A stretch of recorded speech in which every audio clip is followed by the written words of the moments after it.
नमस्कार, स्वागत है आप सभी का। आप देख रहे हैं मुद्दा आपका। मैं हूं प्रीति सिंह। कोई देश कितना मजबूत है उसके कई पैमाने होते हैं और उन्हीं में से एक पैमाना है रक्षा क्षेत्र। इस लिहाज से भारत आज बड़ी शक्ति के रूप में उभरा है। भारत आज रक्षा अनुसंधान, विकास और निर्यात के क्षेत्र में तेजी से प्रगति कर रहा है। भारत को रक्षा उत्पादन का हब बनाने और रक्षा निर्यात में लंबी छलांग लगाने के लिए देश पूरी तरह से तैयार है। सैन्य क्षेत्र में तेजी से डिजाइन मैन्युफैक्चरिंग में लीडर के तौर पर भारत आज आगे बढ़ रहा है। अब हथियारों और रक्षा उपकरणों का आयातक होने की बजाय निर्यातक हम बने हैं और अब इसमें जो दायरा है उसे लगातार बड़ा बनाने की कोशिश हो रही है। मोदी सरकार 3.0 में रक्षा मंत्री के तौर पर पदभार ग्रहण करने वाले राजनाथ सिंह ने कार्यभार संभालने के बाद अगले 5 साल का विजन बताया। उन्होंने कहा है कि सरकार रक्षा निर्यात को मौजूदा 21,000 करोड़ रुपए से बढ़ाकर 2028-29 तक 50,000 करोड़ रुपए करने के लिए कड़ी मेहनत करेगी। यानी सरकार का लक्ष्य अगले 5 साल में डिफेंस सेक्टर के एक्सपोर्ट को 50,000 करोड़ रुपए तक बढ़ाना है। आखिर क्या है भारत का रक्षा क्षेत्र और निर्यात को लेकर विजन? कितना तेजी से इसे लेकर हम आगे बढ़ रहे हैं? डिफेंस एक्सपोर्ट पर हम कितना ज्यादा ध्यान दे रहे हैं? इसे लेकर आगे की राह क्या है और हमारे सामने चैलेंजेस या चुनौतियां क्या है जिन पर काम करने की जरूरत है? इन्हीं तमाम पहलुओं पर आज हम करेंगे चर्चा, बातचीत। और इस पर बातचीत के लिए मेरे साथ 2 खास मेहमान आज मुद्दा आपका में जुड़े हुए हैं। मेरे साथ स्टूडियो में मौजूद हैं डॉक्टर राजीव नयन, जो कि सीनियर फेलो हैं Manohar Parrikar institute for defence studies and analysis. बहुत बहुत स्वागत है डॉक्टर राजीव नयन आपका संसद टीवी में। साथ ही एक दूसरे खास मेहमान मेरे साथ जुड़े हुए हैं। जयंत पाटिल जी मेरे साथ मौजूद हैं, member of executive committee LNT। Jayant Patil ji, बहुत बहुत स्वागत आपका और बहुत बहुत शुक्रिया हमारे साथ इस चर्चा में जुड़ने के लिए। डॉक्टर राजीव नयन, शुरुआत आपसे थोड़ा बताइए। 2028-29 तक 50,000 करोड़ रुपए रक्षा निर्यात का लक्ष्य, महत्वाकांक्षी मानते हैं आप इसे? नहीं, बिल्कुल नहीं। बताइए। मैं इसलिए नहीं महत्वाकांक्षी मानता हूं क्योंकि अगर आप देखेंगे दर, जिस दर से वृद्धि हो रही है और जिस चीज़ की आकलन हो रहा है, जिस चीज़ का हम इसमें कर रहे हैं, अगर हम इन सारी चीज़ों को उठाकर देखते हैं और सरकार की जो अपनी नीति आई है, हमें नहीं लगता है कि बहुत बड़ा लक्ष्य है। 32% से ऊपर 32.5% की वृद्धि पिछले 10 सालों में हुई है। कहाँ, जैसे आपने बहुत सही बोला कि कहाँ एक निर्यात करने वाला राष्ट्र बन गया है भारत। कभी आयात से ही परेशान रहता था, किस तरह से अपने आयात को कम करें। तो यह एक बहुत बड़ी उपलब्धि है। करीब करीब 4,000 से थोड़ा ज़्यादा जब 2004 में शुरुआत किए थे और 2014 आते आते मात्र 15,000 के आसपास, 15,000 से थोड़ा ज़्यादा करोड़ की जो हम कभी निर्यात करते थे, वह निर्यात देखिए इस तरह से तेज़ी से बढ़ी है। तो हमें निश्चित ही एक जिसे कहते हैं कहीं कहीं टेक ऑफ करने वाली बात होती है, तो हमने टेक ऑफ करना शुरू कर दिया है। अब दूसरी बात आती है, क्या हम इसे आकलन कर रहे हैं, किसकी हम जोड़ रहे हैं? तो केवल देखिए एस्कॉमेट जिसे कहते हैं special chemicals organisms material equipment and technology, उसका आइटम 6 का ही है आप आंकड़े देख रहे हैं। लेकिन अगर आप इसी के जिसे कि NOC और लाइसेंस जिसे जो भी आप कहना चाहें, मिनिस्ट्री ऑफ डिफेंस देती है, तो ये केवल मिनिस्ट्री ऑफ डिफेंस के द्वारा प्रदान करने वाले जो विषय हैं, जो सामग्री है, उन्हीं का आकलन है। उसी में ठीक ऊपर का अगर आप कैटेगरी आइटम में देखेंगे, स्कॉमेट जिसे कहते हैं शॉर्ट में, पूरे लिस्ट को जो भारत का जिसे कहते हैं ड्यूअल यूज टेक्नोलॉजी और सुरक्षा जो भी उसका लिस्ट है, तो 5 में एरोस्पेस है। एरोस्पेस में चाहे उसके अलावा भी कई आइटम्स है, वो सब के सब हथियार या कहें कि सुरक्षा से जुड़े हुए हैं, रक्षा उत्पाद मानते हैं। उसमें टेक्नोलॉजीज भी हैं, उसमें सर्विसेज भी हैं, उसके अलावा सॉफ्टवेयर भी है, जिसे भी आज के अगर डिफाइन करें एक्सपोर्ट में तो उन्हें भी लाया जाता है, टेक्नोलॉजी भी लाया जाता है, गुड्स भी लाया जाता है, सर्विसेज भी लाया जाता है। तो अभी तो हम उनको जोड़ ही नहीं रहे हैं। अगर हम सचमुच इस मेथडोलॉजी को थोड़ा सा इम्प्रोवाइज करें या हम मिनिस्ट्री ऑफ डिफेंस के NOC से आगे बढ़ के DGFT का जो पूरा का पूरा लिस्ट है उस पर जाए, तो हमें लगता है कि 50,000 से थोड़ा कम ही अगले ही साल में या हो जाएगा। अच्छा। तो एक हमारी काफ़ी अच्छी एक बेस जिसे कहते हैं डिफेंस टेक्नोलॉजी बेस, हमारी बहुत अच्छी बेस हो गई है। बिल्कुल। और हम आगे निश्चित ही आगे बढ़ेंगे इससे। जयंत पाटिल जी, जैसा डॉक्टर राजीव नयन ने बताया है कि वो ये मान रहे हैं कि ये जो लक्ष्य है ये फिजिबल है और हो सकता है जो 5 साल का लक्ष्य है उसे हम और जल्दी ही हासिल कर लें। जयंत जी, पहला रिएक्शन जिस तरह से जिस विजन का ऐलान रक्षा मंत्री ने किया है खासकर रक्षा निर्यात को लेकर, इसे आप कैसे देख रहे हैं? 32.5% का उछाल हमने जब अप्रैल में वित्त वर्ष के दौरान रक्षा निर्यात का देखा और एक 21,000 करोड़ से ज्यादा का आंकड़ा हमारे सामने आया था, जाहिर तौर पर इसे एक चमत्कार की तरह माना जा रहा था। अब जो ये नया विजन है इसे आप कैसे देख रहे हैं? ये नया विजन जो है, हम समझते हैं कि ये लो हैंगिंग फ्रूट है। और मैं इसलिए ये लो हैंगिंग फ्रूट कह रहा हूँ कि हमारा जो ग्रोथ रेट है पुराना, वो इससे काफ़ी ज़्यादा है। पहली चीज़ जो राजीव नयन जी ने भी बोली। दूसरी चीज़ है कि हमारा जो इंडिजिनस आउटपुट है आज, जो भारत सरकार हमारी इंडस्ट्री से जो खरीदती है, वो आज करीबन 1,10,000 करोड़ हम हिंदुस्तान से खरीदते हैं और 21,000 हम एक्सपोर्ट करते हैं। अगर हम परसेंटेज निकाले कि जो एक्सपोर्ट है 21,000 करोड़ 131 से, तो ये करीबन 16-17 के बीच में बैठता है। आज हम 25% इंपोर्ट करते हैं और 17% एक्सपोर्ट करते हैं। तो हमें कम से कम अचीव करना जो है वो 25% अचीव करना है।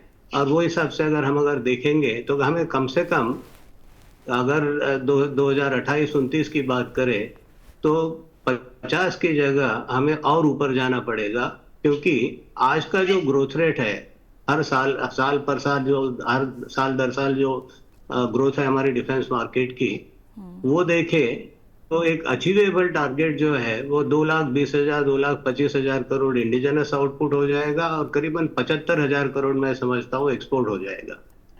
और वो स्टेज में अगर हम परसेंटेज निकाले तो वो 25% होगा जो हम आज इंपोर्ट करते हैं। 25% अगर हमारा इंपोर्ट वही लेवल पे रहा तो हमें 25% एक्सपोर्ट करना पड़ेगा फॉर दिस न्यूट्रलिटी, कि जो हम जितना इंपोर्ट करते हैं उससे ज्यादा हम एक्सपोर्ट करें।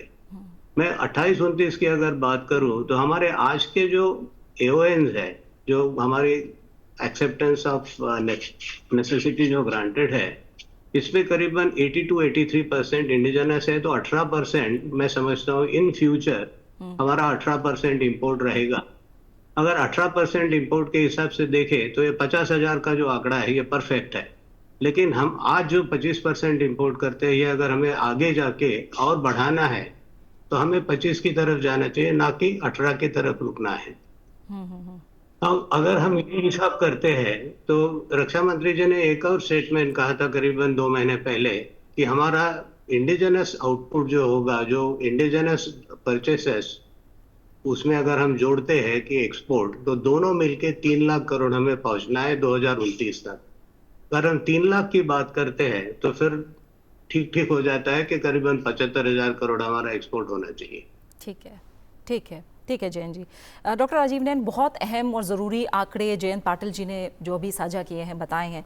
मैं थोड़ा सा जो मेथोडोलॉजी है, जो कैलकुलेट किया जाता है, सारी चीज़ें आयात निर्यात को लेकर, क्या ज़रूरत है, क्या आगे आने वाले ज़रूरतें होने वाली हैं, इनको आप कितना एडिक्वेट मानते हैं और कैसे होता है ये सब? नहीं, देखिए, आप आयात आप बाहर से तभी लेते हैं जब आपके पास नहीं होता है। ये बहुत सीधी सी बात है। और जो हमारी पॉलिसी भी है, जो हमारे जो सृजन करके एक पोर्टल बनाया गया है, उस सृजन में सारे कौन कौन इम्पोर्टेड टेक्नोलॉजी उसकी पूरी लिस्ट रखी हुई है। और साथ में एक चुनौती भी भारत सरकार ने भारतीय उद्योग को कहा है, जिसमें कि प्राइवेट, जिसको कि रिप्रेजेंट कर रहे हैं जयंत पाटिल जी, चाहे डिफेंस पब्लिक सेक्टर अंडरटेकिंग्स हो या DRDO हो, बाकी सब हो, न्यू PSU हो, सब सारे हैं। उनको कहा कि आप इसको इंडिजनाइज करो। बहुत ज़्यादा ही आपका कंपोनेंट्स इवन मेजर सिस्टम्स में बाहर से आप लाते हो, तो इसको हम सेल्फ रिलायंस के लिए ठीक है, मानते हैं कि ये आवश्यक है कि कभी कभी आप बाहर से लाओ टेक्नोलॉजीज़ को, लेकिन उसका परसेंटेज कम करते जाओ। तो अब बड़ा ही अच्छा लिस्ट दिया है। अगर आप, पार्लियामेंट भी मॉनिटर करती है इसको, और पार्लियामेंट की स्टैंडिंग कमेटी ऑन डिफेंस काफ़ी स्ट्रिक्टली, और मिनिस्ट्री ऑफ डिफेंस भी कर रही कि हमारा हर एक आइटम्स में, हर एक मेजर सिस्टम्स में इंडिजिनस कंटेंट्स कितना बढ़ते जा रहा है। जैसा आपने बात किया था IDDM का, और उसका indigenously design, developed and manufactured component को एक प्रेफरेंस भी दी जा रही है। तो सरकार प्रोत्साहित कर रही है, चाहे कोई भी हो, प्राइवेट हो। प्राइवेट तो आज के दिन में बहुत अच्छा एक्टर के रूप में आ गया है। और जो 60% हम अभी निर्यात की बात कर रहे हैं, वह प्राइवेट सेक्टर से ही आ रहा है। साथ साथ 40% DPSUs कर रहे हैं। न्यू DPSUs को भी काफ़ी प्रमोट करके उनके कैपेसिटी इन्हेंसमेंट की बात हो रही है। तो इस तरह से जितना हो सकता है एक इम्पोर्ट कंटेंट को आप कम कीजिए।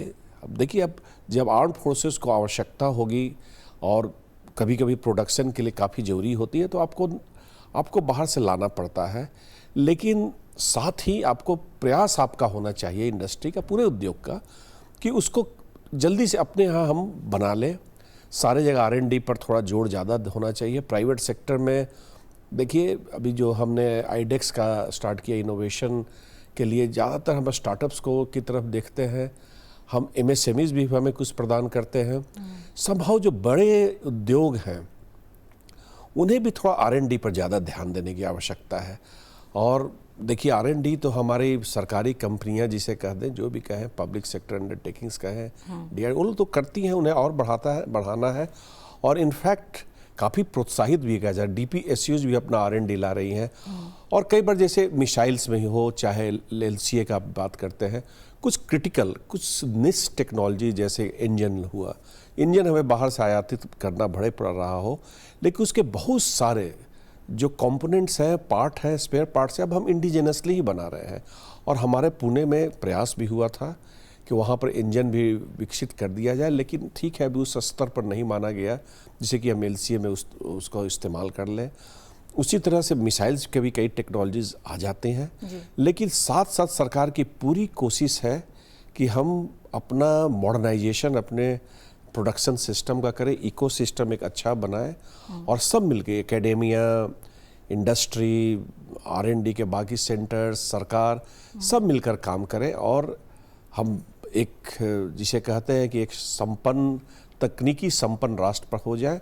और जो बार बार बात हमारी इंडस्ट्री, प्राइवेट इंडस्ट्री कहती है कि जब तक आप हमें ऑर्डर नहीं दोगे, जब तक आप हमारे सामान नहीं खरीदोगे, तो बाहर हमें कैसे मानेंगे कि आपके सामान में सचमुच गुणवत्ता है। आपका देश ही जब नहीं खरीद रहा है तो हम क्यों खरीदें। तो यह एक तरह से एक ब्रांडिंग भी होती है। जब हम अपने यहाँ खरीदना शुरू करते हैं, अपना बाजार जब उनके लिए उपलब्ध हो जाता है, तो एक जो उनका कहना अभी पाटिल जी का था कि जो इम्पोर्ट कंटेंट को कम करने की बात है, तो बहुत हद तक सही है और निश्चित ही प्रयास होना चाहिए हर तरफ से। बिल्कुल। जयंत पाटिल जी, मैं जो R&D की बात अभी डॉक्टर नयन ने की है, उस पर मैं आपसे बात करूंगी, इसकी फंडिंग को लेकर मैं आपसे बात करूंगी, लेकिन मैं थोड़ा सा समझना चाहूँगी कि जब इतना बड़ा लक्ष्य है और अब तक जिस मुकाम पर हम आकर पहुँचे हैं, उसमें प्राइवेट सेक्टर का एक बड़ा रोल है। और जिस तरह से हमने देखा कि आज 85 देश हैं जहाँ रक्षा निर्यात हो रहा है भारत की तरफ से, और दायरा अब लगातार बढ़ेगा। कितना तैयार है एक तरह से प्राइवेट सेक्टर, और आगे के जो लक्ष्य है उसे लेकर और क्या किए जाने की जरूरत है आपकी नजर में? मैं समझता हूँ प्राइवेट सेक्टर काफी तरह से तैयार है एक्सपोर्ट्स के लिए, और ये मैं एक हॉलो स्टेटमेंट के इसमें नहीं कह रहा हूँ। हमारा अगर एक्सपोर्ट का परफॉर्मेंस अगर देखें, हम 2017 से जो हमारा एक्सपोर्ट बढ़ना शुरू हो गया, पहले 4 साल हम लोगों का करीबन 90% के ऊपर प्राइवेट सेक्टर से था। जो आज का जो स्टैटिस्टिक्स है वो करीबन 60% प्राइवेट सेक्टर से है। अगर प्राइवेट सेक्टर की कैपेबिलिटी नहीं होती तो प्राइवेट सेक्टर कभी भी एक्सपोर्ट नहीं कर सकता, क्योंकि एक्सपोर्ट मार्केट जो है वो ज़्यादा एग्जैक्टिंग है, और अगर उसमें कोई खोट रहती है हमारे प्रोडक्ट में तो उसकी कॉस्ट ऑफ रिपेयर जो है वो बहुत ज़्यादा है, हमें वहाँ जाके करना पड़ेगा। तो ये जो चीज़ है, इसमें अगर हमारे प्रोडक्ट मैच्योर है, प्रोडक्ट अगर प्रॉपर है, इंटरनेशनल क्लास और क्वालिटी है, तभी वो एक्सपोर्ट होते हैं। तो हम अगर परसेंटेज के हिसाब से देखते हैं तो प्राइवेट सेक्टर का कंट्रीब्यूशन एक्सपोर्ट में आज पब्लिक सेक्टर से ज़्यादा है। ये प्रूफ है, इन अ वे ये प्रूव करता है कि हम लोगों की जो गुणवत्ता है जो हम प्राइवेट सेक्टर में कर सकते हैं, या हमारी कैपेबिलिटी जो है वो डेफिनेटली प्राइवेट सेक्टर वो हिसाब से काम कर सकता है। दूसरा जो चीज है कि जैसे नयन जी ने कहा कि अगर प्राइवेट सेक्टर से ज्यादा हम यहाँ एक्विजिशन करते हैं तो उतनी ही ज्यादा कैपेबिलिटीज प्राइवेट सेक्टर को रहेगी कि और ज्यादा एक्सपोर्ट कर सके। ये ऐसे होता है कि अगर हमें हमारा खुद का देश अगर खरीदता है तो एक रेफरेंस मिल जाता है कि हमारे इक्विपमेंट जो है वो भारत सरकार ने खरीदे। काफी कुछ आज हम जो एक्सपोर्ट करते हैं वो भारत सरकार ने अभी तक खरीदा नहीं है। मोस्ट ऑफ व्हाट हम लोग एक्सपोर्ट करते हैं वो काफी कुछ भारत सरकार ने खरीदा है, लेकिन उससे आगे जाके काफी कुछ इक्विपमेंट आज जो प्राइवेट सेक्टर एक्सपोर्ट कर रहा है वो अभी हिंदुस्तान में नहीं खरीदे। तो ये जब शुरुआत होती है, और जो निगेटिव लिस्ट की जो जिक्र किया है, इनडायरेक्टली किया नयन जी ने, कि जो हमारी एक पॉलिसी है आज कि हम ये कहते हैं कि हम इंपोर्ट नहीं करेंगे, ये आईडीडीएम में बनना चाहिए, हिंदुस्तान में बनना चाहिए, डिजाइन यहाँ होना चाहिए। ठीक है। तो ये हमारी कैपेबिलिटी आज जो है, ये कैपेबिलिटी के तहत हम देखते हैं कि अगर 80% के ऊपर 80 to 83% अगर हमारी आज इंडिजिनस आउटपुट के लिए अगर कमिटेड अगर हमारा फ्यूचर बजट्स है, तो एक प्रूफ है हमारा इंडस्ट्री का, जो दोनों है पब्लिक प्राइवेट दोनों मिलके अगर हम आगे चलते हैं तो मैं समझता हूँ कि प्राइवेट भी करेगा, पब्लिक भी करेगा, indigenous output as well as export, और दोनों साथ मिलके भी एक्सपोर्ट करेंगे। तो वो इरा जो है कि हम दोनों मिलके यहाँ भी बनाए और बाहर भी बना भेजे, ये इरा अभी हमें शुरू करनी है। तो इसके लिए कुछ पॉलिसी इनिशिएटिव्स की जरूरी है। ठीक है। डॉक्टर राजीव नयन, जिस पॉलिसी इनिशिएटिव की बात अभी जयंत जी ने कही है, उसे आप कैसे देख रहे हैं? क्या कुछ और किए जाने की ज़रूरत है? जब हम एक्सपोर्ट का दायरा और बढ़ाने की बात करते हैं, इस लक्ष्य तक भी हम तब पहुँचे हैं जब नीतियों में बड़े बदलाव किए गए हैं। आगे और क्या किए जाने? नहीं, देखिए बहुत सही बात उन्होंने कहा। देखिए हमेशा एक इम्प्रूवमेंट का स्कोप तो रहता ही है। काफ़ी शुरुआत हुई है, अच्छी शुरुआत हुई है। आप विश्वास नहीं करें, आज से अगर 10 साल 15 साल पहले की स्थिति देखेंगे, सरकार ने कई पहल किए हैं। और देखिए कई जो इनोवेटिव टेक्नोलॉजीज़ लाने, आपको जब, तो जैसा कि उन्होंने सही कहा कि जब तक आप दुनिया के बाज़ार में तभी आप सफल होंगे जब आप गुणवत्ता की जांच में आप खरे उतरेंगे। तो यह तो एक पहला कदम है कि आपको उतरना है, वहाँ पर आपका क्वालिटी प्रोडक्ट्स होने चाहिए। अब क्वालिटी प्रोडक्ट्स के साथ साथ कई बार प्राइवेट इंडस्ट्रीज या बाकी लोग भी डिमांड करते थे कि हमारे कई बार टेस्टिंग फैसिलिटीज़ जो हो, जो कोई बाहर का व्यापारी, बाहर का खरीदार आ रहा हो, तो हमें पब्लिक सेक्टर के पास या बाकी सरकार के पास टेस्टिंग फैसिलिटीज़ है, तो वहाँ पर उनको हम जांच करके दिखा सकते हैं। सरकार ने इस बात को मान ली है। साथ ही साथ सरकार देखिए टेक्नोलॉजी डेवलपमेंट फंड ऐसे कई सारे इनिशिएटिव्स लिया है, जिसमें कि लगभग फ्री ही आपको खास करके स्टार्टअप्स को पैसा देती है कि आप नई तकनीकी बनाएं, आप जिस सोच है उसको आप सामने लाएं और उसे इंटीग्रेट जाके मेजर सिस्टम्स, उसके साथ साथ बड़े व्यापारियों या कहें बड़े उद्यमियों के साथ या सरकारी उद्यमियों के साथ किया जाता है। तो एक भी सरकार इसको काफ़ी प्रोत्साहित कर रही है कि आप उसके आगे बढ़ें। उसके अलावा जो एक रेगुलेटरी जो सो लिबरलाइजेशन की बात हम करते हैं, जो कानून की बात होती है, कानून में एक होता है कि ठीक है, एक तो आप कहीं ना कहीं आपको कुछ न कुछ एक रेगुलेशन, एक कंट्रोल तो रखना ही होगा, तभी आपको आपकी उससे भी ब्रांड वैल्यू बढ़ती है। एक रिस्पॉन्सिबल, एक जिम्मेदार राष्ट्र के रूप में जाने जाते हैं, और उसकी अपनी भी एक ब्रांड वैल्यू होती है कि आप कहीं ना कहीं उसे रोक रहे हैं। लेकिन उसके साथ साथ एक सामंजस्य स्थापित करना होगा कि आपके जो भी व्यापार करने वाले लोग हैं उन्हें ज़्यादा परेशानी नहीं हो। तो इसे एंड यूजर सर्टिफिकेट, इसमें एक शब्दावली आती है। तो सरकार जो कहीं जहाँ आप बेच रहे हो वहाँ के सरकार से हटाकर जो खरीदने वाला हो उसके एंड यूजर सर्टिफिकेट पर आप भरोसा करने लग जाते हैं।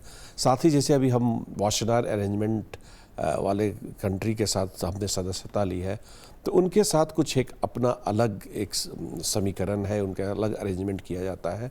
तो ऐसे आप कई सारी चीज़ देखें, एंड टू एंड, जैसे वहाँ पर आपको एप्लीकेशन में डिजिटलाइजेशन कर दिया गया है कि आप बताएं। उसके साथ बल्क लाइसेंसिंग की प्रावधान है, साथ साथ रिपीट ऑर्डर में भी आपको उतनी समस्या नहीं उठानी होगी। ऐसा सैकड़ों हम बता सकते हैं कि सरकार ने प्रावधान किए हैं, और जिससे कि एक हमारे इन उद्योग को एक बल मिले, चाहे वह सरकारी हो या निजी हो, और वो एक्सपोर्ट करें। उससे होता है कि हमें फॉरेन एक्सचेंज में मदद मिलती है। अपना एक टेक्नोलॉजी बेस, जो सबसे महत्वपूर्ण मैं मानता हूँ कि अपना एक टेक्नोलॉजी बेस बनता है, और हमें आगे के लिए भी सोच सकते हैं कि हम विश्व व्यापार में एक नए सिद्धांत, एक नई फिलॉसफी के साथ हम मिलिट्री इंडस्ट्रियल कॉम्प्लेक्स नहीं खड़ा करना चाहते हैं। हम दूसरे देशों की सुरक्षा का ध्यान रखना चाहते हैं। इस सिद्धांत के साथ हम विश्व व्यापार के बाजार में उतरे हैं, न कि बस केवल अपना माल किसी तरह बेचकर, चाहे वहाँ युद्ध हो, जैसे बहुत सारे कंपनियां, बहुत सारे राष्ट्र कहते हैं अफ्रीका में हथियार बेच दो, चाहे वहाँ बेच दो, वहाँ पर कॉन्फ्लिक्ट हो। हम इनसे काफ़ी सावधानी भी बरतते हैं जब हम अपने जो रेगुलेटरी मैकेनिज़म्स पर इसका ध्यान रखते हैं। तो ये सारी बातें एक जिम्मेदार राष्ट्र के रूप में ही हम व्यापार को प्रोत्साहित कर रहे हैं, आंतरिक रूप से भी और बाह्य रूप से भी। ठीक है। जयंत पाटिल जी, थोड़ा मैं आपके ज़रिए समझना चाहूँगी कि जैसे मैंने कहा कि 85 देश है, लक्ष्य बड़ा है। आपने कहा कि कुछ और चीज़ों पे अगर कुछ और पॉलिसीज़ हैं उन पर ध्यान दिया जाए, कुछ और बातें हैं जिन पर और ध्यान दिया जाए तो जाहिर तौर पर हम एक बड़े निर्यातक के रूप में आगे आ सकते हैं। मैं समझना चाहूँगी कि हमारा मार्केट और आगे क्या हो सकता है। तमाम ऐसे प्रोडक्ट्स हैं जिनमें हम जानते हैं कि ऑफशोर पेट्रोल व्हीकल है, ALH हेलीकॉप्टर है, SU एवियोनिक्स है, कोस्टल सर्विलांस सिस्टम है, बहुत सारे ऐसे नाम हैं जिन्हें हम एक्सपोर्ट कर रहे हैं। आखिर और ऐसे कौन से प्रोडक्ट्स हैं जिनमें पोटेंशियल दिखता है आपको? मैं ये समझता हूँ कि एक्सपोर्ट के लिए आज तक हमने जो एक्सपोर्ट किया है वो एक तो कुछ वेपन सिस्टम एक्सपोर्ट किया है, काफी एमिनेशन एक्सपोर्ट किया हुआ है, या तो सब सिस्टम्स एक्सपोर्ट की है। मेजर प्लेटफॉर्म जैसे आपने कहा कि एडवांस लाइट हेलीकॉप्टर हुआ, या तो जैसे आगे हम देखते हैं कि तेजस एक्सपोर्ट होगा, ब्रह्मोस एक्सपोर्ट हो रहा है, बड़ी बड़ी सिस्टम जो एक्सपोर्ट होगी और बड़े प्लेटफॉर्म जो एक्सपोर्ट हो गए, जैसे ऑफशोर पेट्रोल वेसल ये एक छोटा शिप हो गया, लेकिन कॉर्वेट्स जिसकी दुनिया में काफी डिमांड है, फ्रिगेट्स, डिस्ट्रॉयर्स है। तो एक स्पेशलिटी है इंडिया की कि हमारे जो ये मेजर प्लेटफॉर्म्स है, हम एविएशन प्लेटफॉर्म्स कहे या फाइटर एयरक्राफ्ट कहे, हेलीकॉप्टर्स कहे, शिप्स में कहे कि फ्रिगेट है, डिस्ट्रॉयर है, कॉर्वेट्स है, तो ये सारी हमारी पूर्णतः इंडियन डिजाइन्ड है। तो इंडियन डिजाइन का सबसे बड़ा ये एक फायदा होता है कि हमें किसी की परमिशन की जरूरत नहीं है इसको एक्सपोर्ट करने के लिए, और ये सबसे बड़ा एक कहते हैं कि हमारा शॉट इन द आर्म है कि हम इसको एक्सपोर्ट कर सकते हैं। अभी तक हमने नहीं देखा कि ये प्रोडक्ट्स बहुत ज्यादा तरह से एक्सपोर्ट हुए हैं, और बड़े बड़े प्लेटफॉर्म जब एक्सपोर्ट होंगे तो सिंगल कॉन्ट्रैक्ट बन जाएंगे हमारे, जो कहते हैं कि $1 बिलियन लीग में अगर कॉन्ट्रैक्ट मिलने शुरू हो गए तो 4-5 कॉन्ट्रैक्ट हो गए तो हमारा ये एक्सपोर्ट लक्ष्य जो है वो पूरा हो जाएगा 1 साल में। ठीक है। इसके लिए जो हमें पॉलिसी के तरह इसके लिए 2 चीज करनी जरूरी है। एक तो है कि जो इस सरकार ने शुरू किया था 10 साल पहले, तो एक्सपोर्ट की पॉलिसी नहीं थी, अभी पॉलिसी आ गई, फैसिलिटेशन भी है। दूसरी चीज जो जरूरी है आज इसके साथ साथ वो है कि थोड़ा हमारा जो वर्किंग कैपिटल कॉस्ट है वो इंडिया में काफी ज्यादा है, तो वर्किंग कैपिटल कॉस्ट की तरफ हमें ध्यान देना पड़ेगा कि वो कैसे प्रिफरेबल करे। दूसरा चीज कि हमारी एक एक्सपोर्ट प्रमोशन काउंसिल बने, जैसे काफी हमारी एक्सपोर्ट प्रमोशन काउंसिल है, और भारत सरकार फिर ऐसी काउंसिल अगर बनती है तो जो डे टू डे हमारे इश्यूज रहेंगे एक्सपोर्ट रिलेटेड वो सुनेगी। और ये अगर हम लोग करते हैं कि जो अभी पूर्णतः सरकारी दायरे में जो होता है, जो फैसिलिटेशन है, ये फैसिलिटेशन अगर एक एक्सपोर्ट प्रमोशन काउंसिल की तरह से हम अगर देखें, हम फंडिंग अवेलेबिलिटी की तरह से अगर देखें कि उसके कॉस्ट ऑफ फंडिंग कैसे कम करें, क्योंकि हमारे नेबर्स जो है, जो बड़े नेबर्स है, वो तो एक्सपोर्ट करते हैं, वो तो पैसा तो 10 साल 20 साल 30 साल बाद में लेने के लिए तैयार है। कॉस्ट ऑफ फंड वहां पे काफी लो है। तो हम जब इंटरनेशनल मार्केट में उतरते हैं तो एक पहली चीज तो हमारा प्रोडक्ट अच्छा होना चाहिए, गुणवत्तापूर्ण होना चाहिए। दूसरा चीज हमारा कॉस्ट जो उसमें जा रहा है बनाने के लिए वो हमें देखना है, और उसके लिए ये 2-4 चीज जो है ये हमें करनी पड़ेगी। और मैं समझता हूँ कि ये कोई बहुत बड़ी बात नहीं है भारत सरकार के लिए। भारत सरकार जो प्रोसेस ऑफ डायलॉग जो 2014 से खुला है जी, मैं समझता हूँ ये खाली हमें साथ में बैठ के एक्सपोर्ट प्रमोशन काउंसिल के जरिए बात करनी पड़ेगी और ये हो जाएगा। जी, ठीक है। डॉक्टर राजीव ने छोटे छोटे कमेंट, क्योंकि समय कम है, मैं थोड़ा सा समझना चाहूँगी क्यों भारत एक्सपोर्ट पर इतना जोर दे रहा है, और क्या हमारी एक तरह से जो आर्म्स एक्सपोर्ट की पॉलिसी है वो बाकी देशों से अलग है? देखिए, निश्चित ही देखिए, पहली चीज़ जो हमने अभी थोड़ी देर पहले बोला था कि आपका फॉरेन एक्सचेंज आता है, अगर आप कोई भी चीज़ इंपोर्ट करते हैं तो आपका फॉरेन एक्सचेंज आपका बचेगा।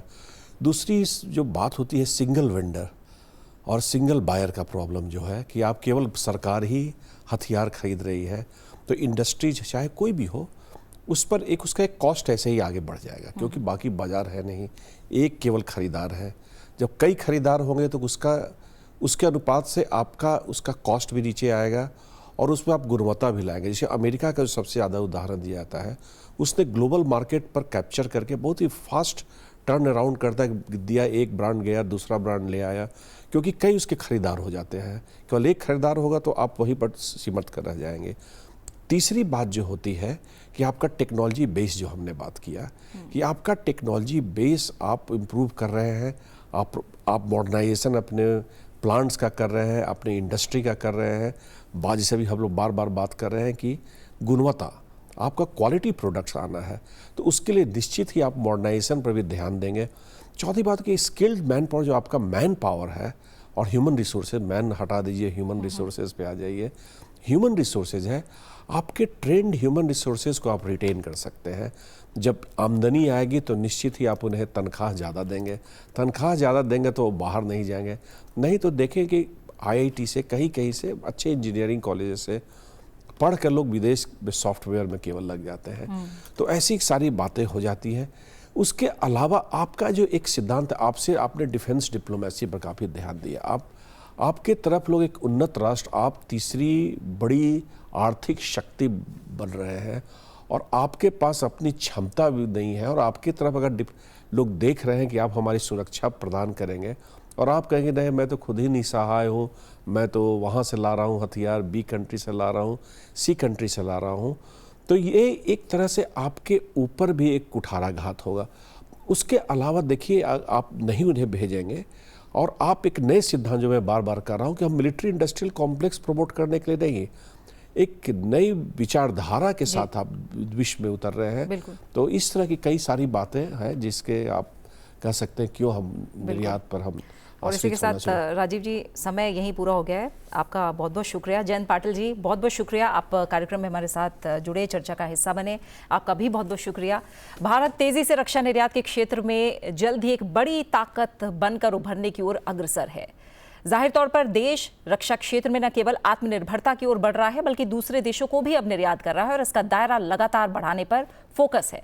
इसी के साथ प्रभावशीलता, गुणवत्ता का विशेष ख्याल रखते हुए भारत की जो रक्षा उपकरणों और तकनीकों की विश्वसनीयता है, उसका एक तरह से आपूर्तिकर्ता के तौर पर, उसमें भारत को विश्व पटल पर स्थापित अब कर दिया है। अब जिन चैलेंजेस या कहीं फोकस किए जाने वाले पॉइंट्स पर चर्चा में आज हमने देखे और सुने हैं, उन पर तेजी से काम करके इस लक्ष्य से भी आगे जल्द ही पहुंचा जा सकता है। इसी के साथ मुद्दा आपका में फिलहाल इतना ही। अपना अच्छे से ख्याल रखिए और मुझे दीजिए इजाजत। नमस्कार।